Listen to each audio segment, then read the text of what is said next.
North on AM 1500 KSTP St. Paul, Minneapolis, 94.5 KSTP FM St. Paul HD2, and on SKORNorth.com. TCL is a proud sponsor of the SKOR North Studios. TCL, America's fastest growing TV brand.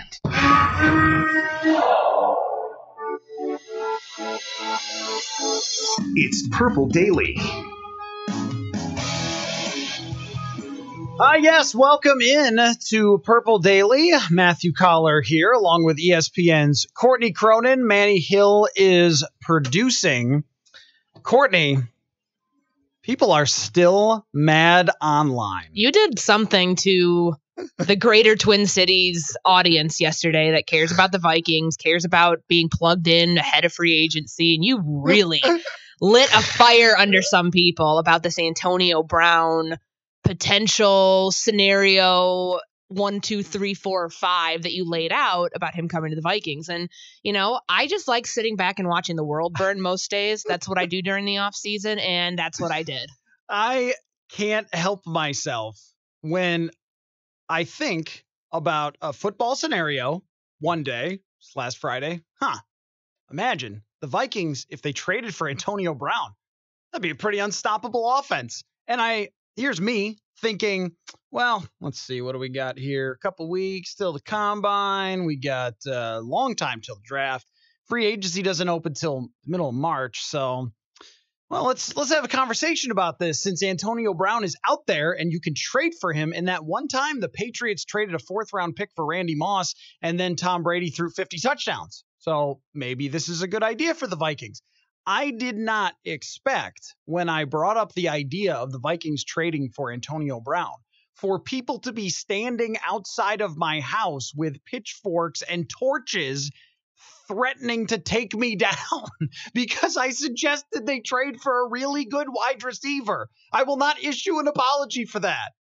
Pitchforks, really?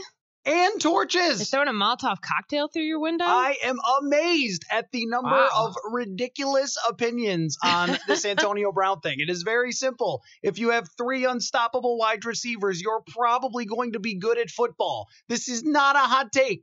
It's not, but I think that to play devil's advocate here, to maybe try to understand where some of this fan base is coming from and where some of the vitriol that's being spewed your way, people don't like Antonio Brown right now. Whether you're a Steelers fan or a lot of the rest of the league sees him as a diva, sees him as really, frankly, a pain in the ass to deal with throughout this entire situation. And they don't even want to go down the semantics of what trading him would do, what it would do to the Pittsburgh Steelers cap for 2019, 2020, and 2021, and really the benefit of that. People look at this guy and say, okay, he's not been able to shut his mouth for the last few years.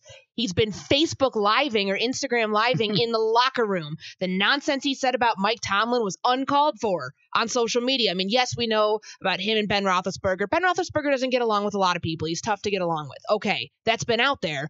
But the way that Antonio Brown has constantly made things about himself is what I think grinds a lot of people's gears and thinking, okay, you bring him in, you're automatically dealing with a clubhouse cancer. That's where I think there's some pause there. But if you're strictly looking at it as one of the best receivers to create separation in this era of football and one of the best receivers, period, even as he's getting past 30 now, I don't think that that's a bad argument at all. I'm also looking at just the history of the game and how many teams have had amazing offenses with 3 weapons. If we count tight ends, then there are all sorts of teams, including the New England Patriots this year when they traded for Josh Gordon, who everyone would have said, stay away from Josh Gordon. And it didn't work out perfectly for them. He ends up off the team by the end of the year after grabbing 50 catches and helping them win games. The Patriots are the team that does this all the time. Sorry for looking at the Patriots and thinking they might have a good idea. I mean, I was reading the background story on Randy Moss being traded to the Patriots. Bill Belichick knew someone that worked for the Raiders, and he went to that guy and asked him, can Randy Moss still run? Like, is he still that fast as he used to be with Minnesota? And his old pal told him, yes, he can still run. And Belichick made the trade. And they brought him in. And think about the popularity rating of Randy Moss after playing in Oakland for those years. Would it be about the same as Antonio Brown right now? Yeah, probably. Probably a little less, though. I think Antonio Brown has really poked this thing for a long time and let it fester. And he's gotten in trouble with the law, and he's gotten in trouble with his own teammates and been kind of just a diva. Randy Moss was a diva in a lot of regards, but I just think that the sample size of his time in Oakland versus 9 years with the Steelers, I don't know if I can compare him in that sense. Well, he was a diva. I mean, Randy Moss was a diva in Minnesota. Yes, absolutely. And got in trouble with the law. But these are not uncommon things for wide receivers in the National Football League. But why? I mean, but that's, I think, speaks to a different. Can you imagine if Randy there. Moss had Instagram Live in 1999 or 2002? Oh my gosh. I wish that it had happened. Yeah. There would be so many amazing videos of Randy Moss pulling up his cell phone and deciding to just let loose on whatever situation he wanted to let loose on. Yet, everything seemed to turn out okay when they had 3 elite wide receivers and went 15-1. Well, it's been interesting before on this show. We've talked about the theory that, hey, maybe you don't go out and get an offensive lineman in free agency unless you're going to get Roger Saffold and overpay for that. That's honestly, in my opinion, that's the only one you overpay for, or you pay a lot for, because he is a franchise player. But if you're going to go out and, get somebody else in free agency, I mean, who is there really that sexy of a group that like really intrigues you? Of wow, like don't even talk about Antonio Brown. We need to be going after this guy. We need to be going after this guard. No, there's not. So we talked about what would happen if you give Kirk more weapons, if you surround him with more playmakers, and people were fine with that argument. People were fine with thinking, okay, get a number 3 receiver. Maybe you're getting somebody that, Pierre Garçon, because Deshaun Jackson, if we're looking at former teammates, if we're trying to make this whole thing 2016 again, Deshaun's going to go get paid. Leaving Tampa, he's going to go get paid. Pierre Garçon's in a situation right now where he could be a middle of the pack, in terms of maybe, $4 million a year receiver, 2-year contract. Perfect. People are okay with that. I don't think people are okay with Antonio Brown because of the optics around the situation and the fact that it's going to be costly regardless. I mean, if you can, since the Instagram, not the Instagram, the Twitter post that we saw today that he had a meeting with Art Rooney and that they both were like, okay, mutual parting of ways. That's what we agree with. You trade him to a contender, and the haul that they would get back, I think, is huge. And it's largely beneficial for the Steelers, but also for a team like the Vikings when you have, I don't know, say a guy like Xavier Rhodes. Maybe that's where you start with this. But I just think that speaking from at least the perspective of what I think most fans would see with this, that, come on, we keep neglecting the offensive line. When is enough enough? It's going to keep getting worse and worse if you keep going to these other ancillary pieces, very important ones, that they're not ready to give up on that argument yet, because it was, all right, by golly, at the end of the season, they're 8-7-1, offensive line talk for the next 4 months. So I would agree with the offensive line being the biggest need. And if it costs a first-round pick and a bunch of pieces to trade for him, then I would say, okay, that's probably too much. But when we had Andrew Filipponi on SKOR North Live yesterday from Pittsburgh, he said they'd be lucky to get a 2nd-round pick right now. And Moss was traded for a 4th-round pick. It looks like because of the cost that whoever gets him is not going to have to pay out of the nose. And that means that the Vikings can still draft an offensive lineman with the 18th overall pick and continue to rebuild this offensive line around younger players. And I would also say, too, that if you've ever seen Mad Max, you ever seen that movie, Mad Max? So there's a time in the movie where he's driving toward a certain place and he realizes that that's where they want him to drive, but he's going into a trap. That's offensive line free agency. It's like moth to flame. We need a guard. Alex Boone sounds like a good. He gets cut 2 years later. Mike Remmers, what a pretty decent right tackle. He's playing right guard and is no good at it a year later. And now they're talking about moving Riley Reif inside. That one makes me want to electrocute myself. But it's just like this happens over and over and over again, unless it's Alex Mack or Andrew Whitworth or Kevin Zeitler, guys who are elite players in their prime on free agency, which they don't have this year. It's not worth going crazy for. So if you could still draft a 1st-round lineman and bring in Antonio Brown, like you've still fixed that problem. That's where I think the misconception is. Like, well, you can't fix the line if you trade for him, but you can. Either way, now, this isn't my issue. I enjoy this conversation. I think it's great. Like, I think it kind of gets to the crux of get the most out of Kirk Cousins. How do you do it? Like, this is all fun to talk about, and it's the number one topic for the offseason. What I don't understand is the don't talk about it arguments. I mean, if you were in 2007 and said, you know what I think the Vikings should get? I'm just going to throw this out there. I'm not real happy with the quarterback situation. Favre. I think the Vikings should get Favre. People would be like, yeah, okay, buddy. And Steve Young too, right? Like, and then they did. I mean, this franchise has a history of doing that. And something I want to talk about with you, Courtney, is the misconception that Mike Zimmer wouldn't want someone like Antonio Brown. In his past, Mike Zimmer became great friends with Deion Sanders, one of the biggest, quote, diva players in the history of professional sports. He coached Pac-Man Jones, a guy who was like the face of NFL arrests and trouble when he was in Cincinnati. Vontaze Burfict, who I'm surprised is still in the league. When he came to Minnesota, he coached Adrian Peterson, who got suspended for a year, and then they went to the playoffs with him as their starting running back in 2015. Everson Griffin was tased and arrested several times before Zimmer got here, and he helped Everson Griffin become one of the best players in the NFL. Like, the idea that he would be anti-talent ever is, to me, totally wrong. Well, where that comes from, though, is that it's the blue-collar, no-nonsense defensive approach, that it's smash-mouth football that wins you football games, not sexy, high-powered, flashy lights, spotlight receivers. You've heard him take some like subtle jabs at Diggs in press conferences, and that's fine. Stephon Diggs is not a blue-collar player. So take a look at Stephon Diggs' hands. Those hands are not going to show you blue-collar. They're going to show you multi-million-dollar receiver hands. The same type of thing will be said about Antonio Brown, and that's the reason why people think Zimmer's not going to want to deal with that. They don't want to bring somebody in that could be a potential clubhouse cancer. Well, what did we hear about Kirk Cousins in Washington? That he lost the locker room. Yet they still brought him in, and I think it's worked out, at least in the sense that, there was no huge blow-up last year. It worked. That is a great point about Kirk Cousins, by the way. You're talking about a guy who forced his way out of Washington by not signing their contract, who did not always get along with people, who beefed with management to the point that the president of the team called him Kurt.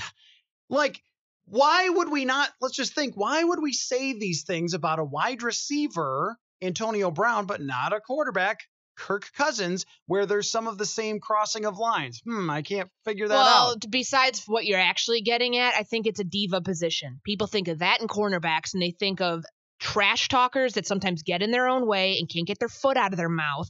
And they think of wide receivers in that same light of divas, Chris Carter, Randy Moss. I mean, his team has had a ton of them. And I think that there is some of that fear that people like Diggs and Thielen for what they are. If you can imagine, if you can even take your brain to that place of what this would do to their game, to elevate their game. How many times last season did Kirk not have an answer for why you couldn't throw Diggs and Thielen open towards the end of the season? Why you couldn't get Thielen the ball when Thielen was, the product of, bracket coverage just about on every single play there down the stretch of the season.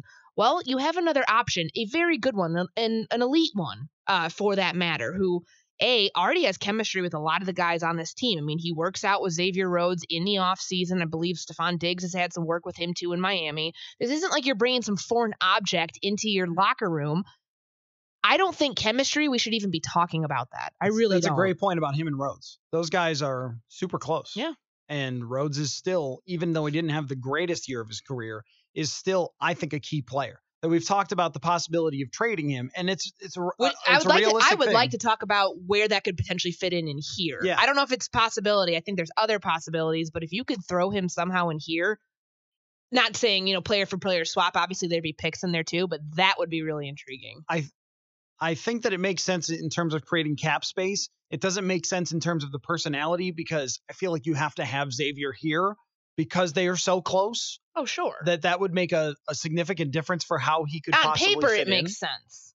But Yes. other than I hear you. I hear you. And also, I think that even though Xavier did not have the best year and his cap hit is too high, that Mike Zimmer would also fight tooth and nail to make sure Agreed. he keeps his shutdown corner, and that he probably believes that Xavier Rhodes is still that shutdown corner, and he can be if he's not battling the injuries like he was last year. I guess what I circle back to is just that Mike Zimmer has handled throughout his NFL career many different types of situations, many different types of personalities. You think about even the quarterback personalities alone since he got here. Yeah, he's had 5 of them? I mean, you have Teddy Bridgewater, who he adored his leadership qualities. You had Sam Bradford, who he had to just shake to try and get any personality out of.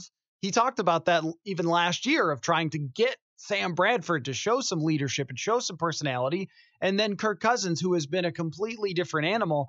And it is very funny to me that there were these things that you can look up that happened with Kirk Cousins, including one time after a win, he yelled, "How you like me now?" at their general manager. And yet never talked about really as a diva. And how about with Adam Thielen and Kirk Cousins arguing with each other? How about Thielen throws his helmet? How about Adam Thielen does a lot of things that wide receivers do, but people don't call him a diva? Now, I don't think that he is. I'm just saying I feel like he's gotten the diva thing a lot more this year, maybe than you're giving him credit for, because he did this year. Because of the it's been there all bleeping night. That was one. The helmet throw, the going after Belichick. But still, it's not his MO. It's not what people think of with Adam Thielen. I think these are common receiver things. The competitive positions are all the positions, but receiver is one of those that takes it to a different level. And I feel like you have to have a cockiness to you, an arrogance to you. If you're going to get around someone trying to jam you at the line of scrimmage, hell yeah, you do. You need to be able to trash talk. You need to be able to shoot it right back at them and be physical with it too. Physical with your words, physical with your actions. And that to me is why cornerbacks and receivers constantly get this trash talking, diva talk, all that stuff thrown around with them, because it's required to play the position at a high level. And throughout the history of the game, there have been so many. Now, that doesn't excuse what he's doing. It just means that in terms of whether they could handle it or not, I don't have a great way to predict that for you, because you could make an argument either way. You could say, well, boy, his ego and Cousins' ego together with one football, that could be tough. Or you could say, you know what? This guy's dealt with Big Ben for the last few years, who seems like the biggest nightmare quarterback to ever be in the league. And he might be thrilled to have Kirk Cousins. It's hard to say how that would work. The thing that I end up getting frustrated with is why are we talking about it? Why are we talking about it? Because it makes sense to do.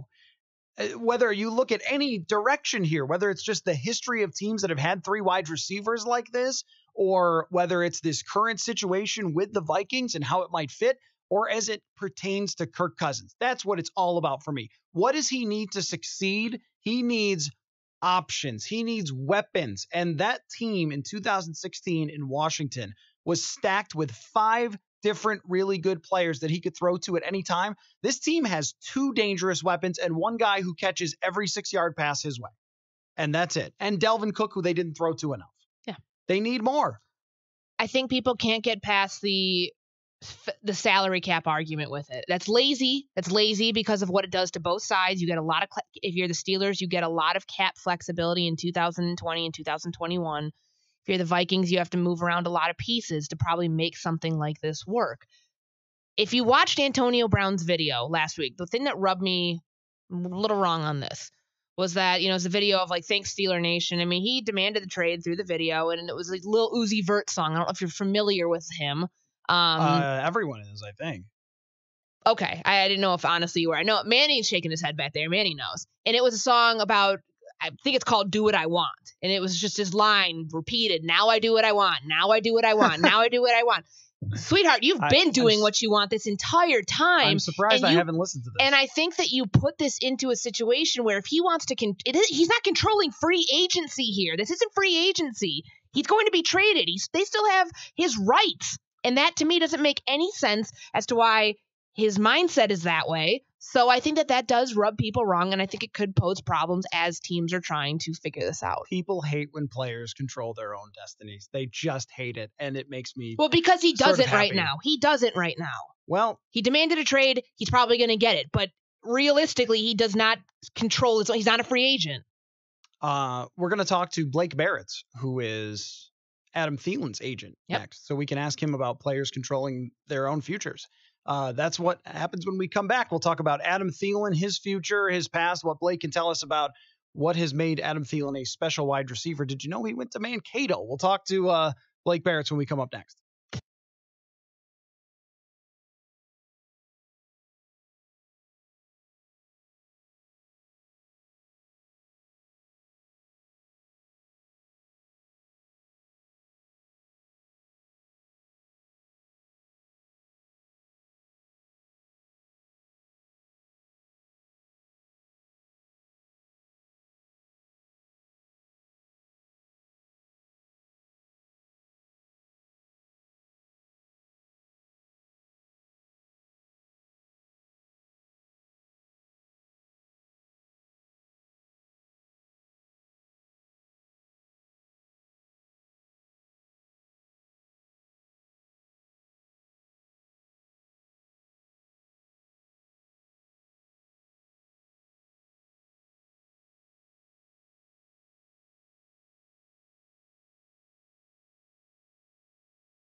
All new SKOR North. Minnesota sports. Anytime, anywhere. SKORNorth.com.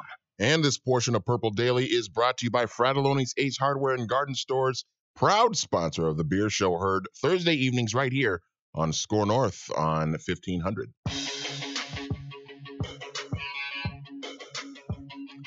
All right, we are back here on Purple Daily. Matthew Coller along with Courtney Cronin, and we welcome into the show Blake Baratz, best known. Does this work for you, Blake? Best known for representing Adam Thielen? Or do you want somebody else? We don't have to use Adam.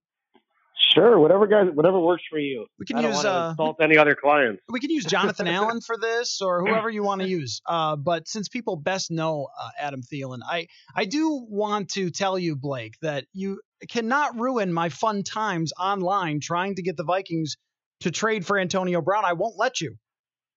Sorry, I didn't know if you were serious or you're just trolling everyone or you're trying to start controversy. I couldn't read through the tweet, so I apologize. I will let you go to work on it. Okay. All right. Well, I'm going to keep trying. I'm like 3/4 serious, I think, Blake, because if they still throw 600 passes, everybody's clients can get receptions. All right. Well, let me ask you about this, Blake, to start us off. Just, you have a unique knowledge of Adam Thielen, and everyone is well aware that he went to a certain small college and he got a tryout and worked his way up. But you dealing with him so closely over these years where he's risen to be one of the truly elite wide receivers in the NFL, what can you tell us about Adam that Vikings fans wouldn't know about his success story? I mean, honestly, at this point, I don't know if there's anything that everyone doesn't know. It seems like the same story has been spoken about and rehearsed so many different times now. And Adam really is who everyone sees he is. He's just a great guy. He's an incredible hard worker. He's as humble as they come. He's a family guy. He's just a really, really good human being. That's the only way to. It's the only thing to say. And what you see is what you get. Maybe sometimes people don't see. Maybe they saw late in the year with some of the stuff, but people may not see how ultra competitive he is. Mm-hmm. Obviously, you see it on Sundays, but whether he's playing ping pong or we're on the golf course or we're shooting baskets or anything that he's doing, whether it's a rep in practice, he's one of the most competitive guys I've ever met. And so sometimes, his personality off the field and in interviews and what he's doing from a philanthropic standpoint, you may not, people have asked me before, is Adam quiet? Is he shy? And I'm like, no, it's actually the polar opposite. But I can see why people may think that. But outside of that, he really is what you see. He's just a really genuine, really good person. And you root for guys like that. And his story's obviously been amazing. It's been well documented. And I think Adam's probably sick of hearing it at this point because he wants to hear about how he deserves to be there and maybe should have been there earlier. And it's not about the undrafted story for Mankato anymore, but it's so remarkable that I get it. It's very rare. I mean, I've been involved in the NFL for a while, and you guys see it every day. It's just a very, very, very rare feat. So I understand why everyone talks about it. Blake Baratz joining us. He is the president of Institute for Athletes and represents Adam Thielen. Quick story about Adam. I did an article about how he was a great basketball player and almost went to college to play basketball and, interviewed his former high school coach and all those sorts of things. And I said to him, I was like, well, at least, you made the right choice because, you wouldn't have made the NBA, right?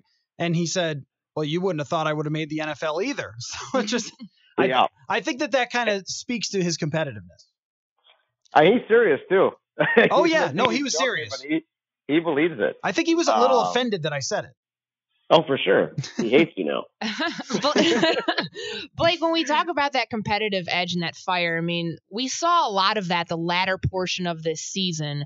And as we talk about players when they come into their own, however many years in the league it's been, it almost felt like we were kind of witnessing that with Adam, where maybe it was public displays of it, getting caught up in games and, getting, field mics picking things up, the incident between him and Bill Belichick and just seeing how seriously he takes this game. What about it was this? What happened this season for him in 2018? Did you see almost like a different spark with him and that competitive edge? I know you said people think he might be quiet and he might be, not that guy who's very vocal, but certainly in games, and particularly this year, that wasn't the case.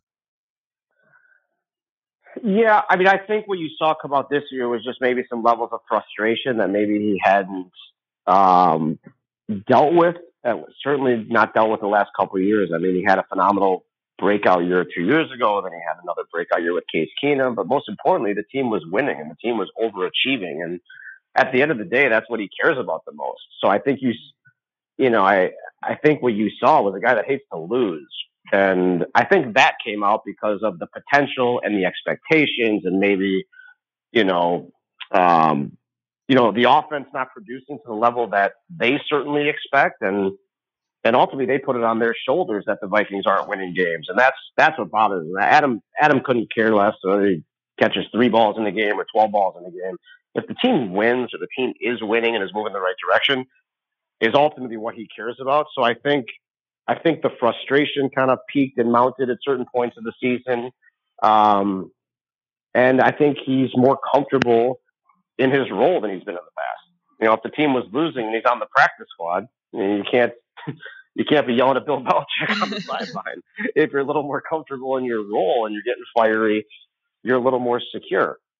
So I think that's what you saw mount. And it's probably a better question for him, but I'm analyzing it just from what I see and know the same way that you guys would. We did ask him a couple times about it.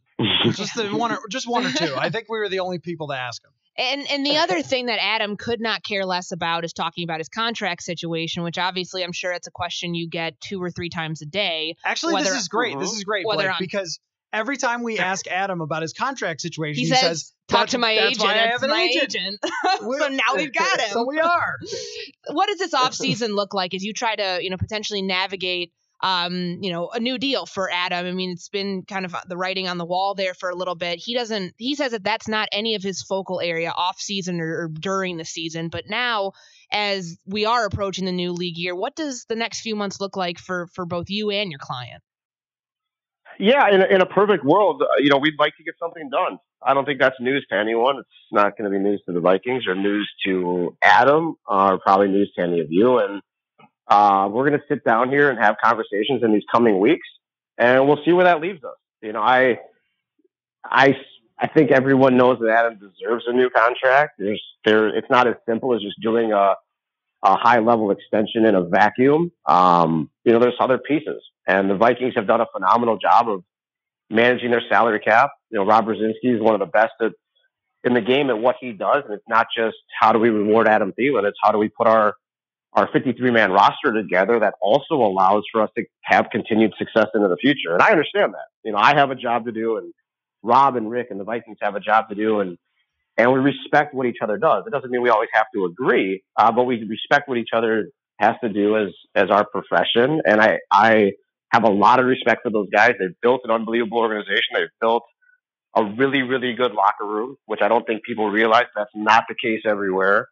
And this team has a lot of really good things in place for it. And I know they want to take care of Adam, and I know they want Adam there, and I know they want to reward Adam. And what exactly that looks like and when that happens, I can't speak to yet, but I'm cautiously optimistic that everyone will come around and do the right thing. No one's being greedy. Everyone understands the situation, and it's really in their court. I mean, it's not, he has a couple years left on his deal. But he's earned a significant pay raise. Not to mention what he's done on the field. He might be one of the best people in the entire National Football League and represents the city and the organization and the state and frankly the entire region unbelievably. So if it was just me sitting in Rick's chair or Ziggy or Mark's chair or Rob Brzezinski's chair, it'd be easy to write the check to him. But I understand it doesn't happen in a vacuum. So we're all hopeful that it will get done. That's all that I can say.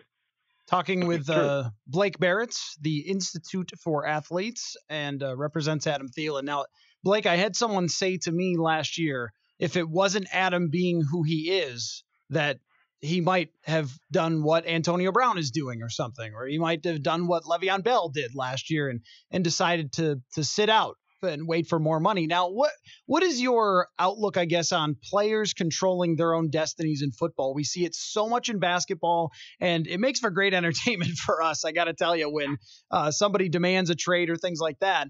But I wonder about your perspective on players who decide to sit out or who make noise on Twitter about contracts and things like that. Is that what we're looking at here for the future a lot more of from NFL players? Well, it's hard to answer that in a vacuum too, because I think each situation is its own situation, and I can't speak to the details of all those or specifics of all those other ones. From afar, I know about Antonio Brown's situation as much as you guys do, and I would never condone or propose to a client that they behave like that. Like, they're not helping themselves. They're not helping themselves on the field. They're not helping themselves off the field. And his situation is not It's not a contractual issue. Like, he's already the highest paid receiver in football, the second highest paid receiver in football. Le'Veon Bell's situation is different. He was arguably the top running back at his position. Had an unbelievable skill set. Did it for multiple years at a time. Was getting 300-400 touches a year, and they slapped the franchise tag on him. And they do it again. And that's how the CBA is written. The Pittsburgh Steelers are entitled to that. And I don't know if I would have advised my client sit out. And I don't know to what level the Steelers offered him an extension. Did they offer him fair market value and he turned it down and wanted more? Did they offer him what I would consider a bad contract and he turned it down, hoping for more? And all of those things would help dictate what I would advise my client to do. I do believe there's a situation where you do hold out and you sit out, because people forget, if Le'Veon Bell was not a good football player in year 1 or 2 in the National Football League, they would have cut him. Mm-hmm. They would have cut him with 2 years left on his contract. So now he's arguably the best running back in football for multiple years in a row. And if he goes out on the open market, if he's a free agent like Kirk Cousins was, and he goes on the open market, he might get $40 or $50 million guaranteed with 15 or 16 or 17 million a year. But he's not able to. And people say, well, why don't you want the franchise tag? Well, because you're offering me $14 million fully guaranteed for 1 year when I could go on the open market and have 31 other teams bidding for my services, and maybe I get to 45 or $50 million guaranteed.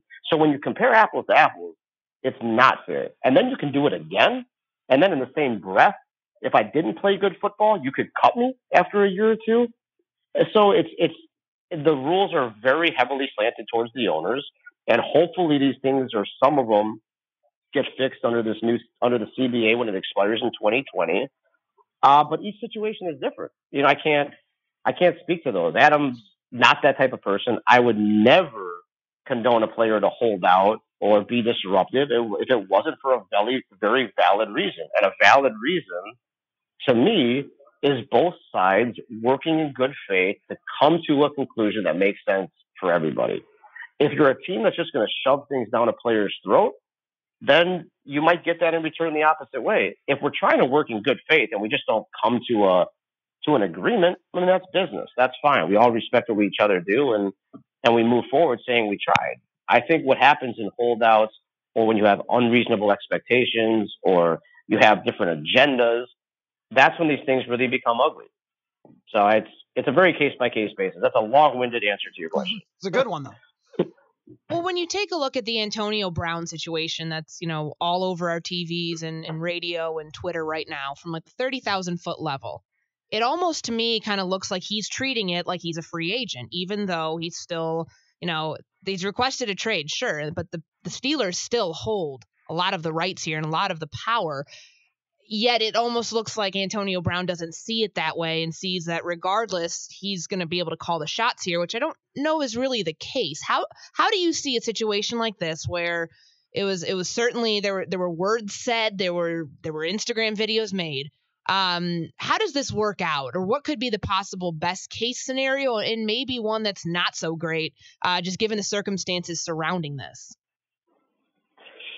Yeah, I mean, to me, the whole situation doesn't really sit well with me. There's just a lot of, a lack of maturity. You can also tell when things unravel like this. The end of the season stuff, this is not the first incident. He's been there for however many years. There's a lot of things that the public doesn't know, and now it's just all coming to a head. And it's harder to control your destiny in the NFL. He's a very talented player, and that trumps a lot of things, but he is not in a great position of power right now. Like, it's going to be difficult to trade him because of his cap number. Everything that he's continuing to do in the media, from Instagram and Twitter and the interviews, it only has coaches and GMs and owners discussing it. Do we want to deal with this? So it's not helping. I would be embarrassed if this is how we were approaching a new situation. When a player wants out of a situation, again, in my opinion, you go about it the appropriate ways. You have a conversation behind closed doors and say, here are the issues. this is what my client's happy with or unhappy with. Let's try to figure out a scenario that's a win-win-win for everybody. And let's make everyone win. If everybody doesn't win, then it's very difficult to get a deal done. Forget about the fact that it's a huge cap liability to a team, and he's a tremendous player. So to get a deal done where compensation in return can be fair and everyone's happy with it, as well as the cap hit that the Steelers are about to absorb, as well as the new team is about to absorb, as well as just the schematic fit, as well as the locker room fit. And this is not easy. It's not easy to figure that out. So, it's going to be a difficult situation. That's for sure. And I don't think it doesn't seem like it's getting cleaner by the day. It seems like it's getting a little messier. It does. He does need to log off. I agree with you there. Delete your account. Talking with Blake Baratz, Institute for Athletes also represents Adam Thielen. Last thing for you, Blake. Combine's coming up. Courtney and I will be there. What is an agent's approach to the combine? Is that a thing that varies from player to player, what their needs are, how you get them in front of as many teams as possible and get as much interest drummed up for them? I mean, how do you go about that? You know what? What's kind of crazy, and most people don't realize this, the combine doesn't end up being about the rookies. The guys that are going to participate in the combine, they're going to go to the combine, and they're either prepared at that point or they're not prepared, and there's not a lot we can do as agents. Most of these teams are focused on free agency because free agency starts March 14th. The draft isn't until the end of April. So most of these teams right now, while they're having some draft meetings, they're really focused on their own team to figure out which free agents they're going to let walk. Some guys, like an Everson Griffin, has a roster bonus coming up March 17th that they got to make a decision on him. And then you also want to start to put a value on the guys that are going to be free agents, restricted free agents, exclusive free agents. So